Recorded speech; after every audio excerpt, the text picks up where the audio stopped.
Tasty crispy crunchy असे हे पापलेट फ्राय तुम्ही कधी या सोप्या पद्धतीने ट्राय केले आहे का? नसेल केले तर चला तर मग कसे बनवायचे हे आज आपण बघूया। त्यासाठी पापलेट घेतलेले आहे। आता हे 1 किलो पापलेट 2 ते 3 पाण्याने स्वच्छ धुवून स्वच्छ करून घ्यायचे आहे। आता यावरती मीठ, हळद आणि लाल तिखट टाकून याला छान असं मॅरिनेट करायचं आहे। यावरती आपण अर्ध लिंबू सुद्धा पिळून छान असं मिक्स करून घ्यायचं आहे।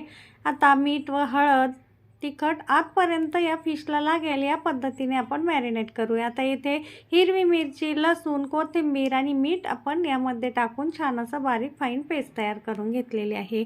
आता ही सुद्धा थोडी थोडी करून आपण फिशवरती टाकून याला चोळून घ्यायची आहे। आतपर्यंत ही मिरची लागेल, मिरचीची पेस्ट अशा पद्धतीने ह्याला हे लावून घ्यायचं आहे। आता हे आपण एक एक करून सर्व फिशला अशाच पद्धतीने मॅरिनेट करणार आहोत। आता सर्व मॅरिनेट करून झालं की हे साईडला ठेवून देऊया। एका प्लेटमध्ये आपल्याला बारीक रवा लागणार आहे कोटिंगसाठी। आता 4 चमचे बारीक रवा मी येथे घेतलेला आहे। 2 ते 2.5 चमचे आपल्याला तांदळाचं पीठ लागणार आहे। तांदळाच्या पिठामुळे फिश छान असे कुरकुरीत होतात। आता यामध्ये आपण चवीपुरतं मीठ, थोडंसं पाव चमचा हळद आणि 1 चमचा लाल तिखट टाकून घेऊया, म्हणजे कोटिंगसुद्धा टेस्टी लागेल आपलं। आता हे सर्व व्यवस्थित असं मिक्स झालं की जे फिश आपण मॅरिनेट करून ठेवले होते ते छान असे या रव्यामध्ये घोळून घ्यायचे आहे। आता एक एक करून सर्व फिश याच पद्धतीने आपल्याला छान असे रव्यामध्ये घोळून ठेवून द्यायचे आहे साईडला। हे बघा अशा पद्धतीने। आता ह्या पद्धतीने केलेले फिश ना अतिशय टेस्टी क्रिस्पी असे लागतात। आता एक एक करून सर्व फिश आपले मॅरिनेट करून झालेले आहे। आता एका साईडला आपण तेल गरम करायला ठेवायचं आहे। हे बघा फिश आपले रेडी झालेले आहे।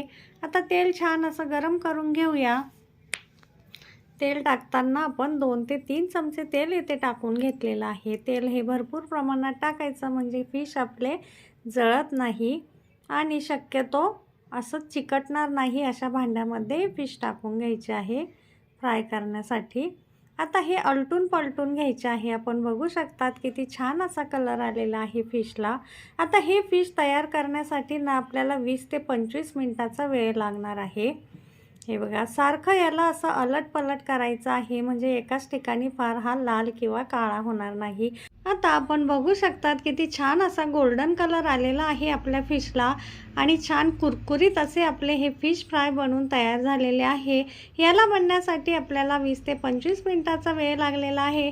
नक्की ट्राय करा रेसिपी। आवडली असेल तर चॅनलला लाईक, शेअर आणि सबस्क्राईब करायला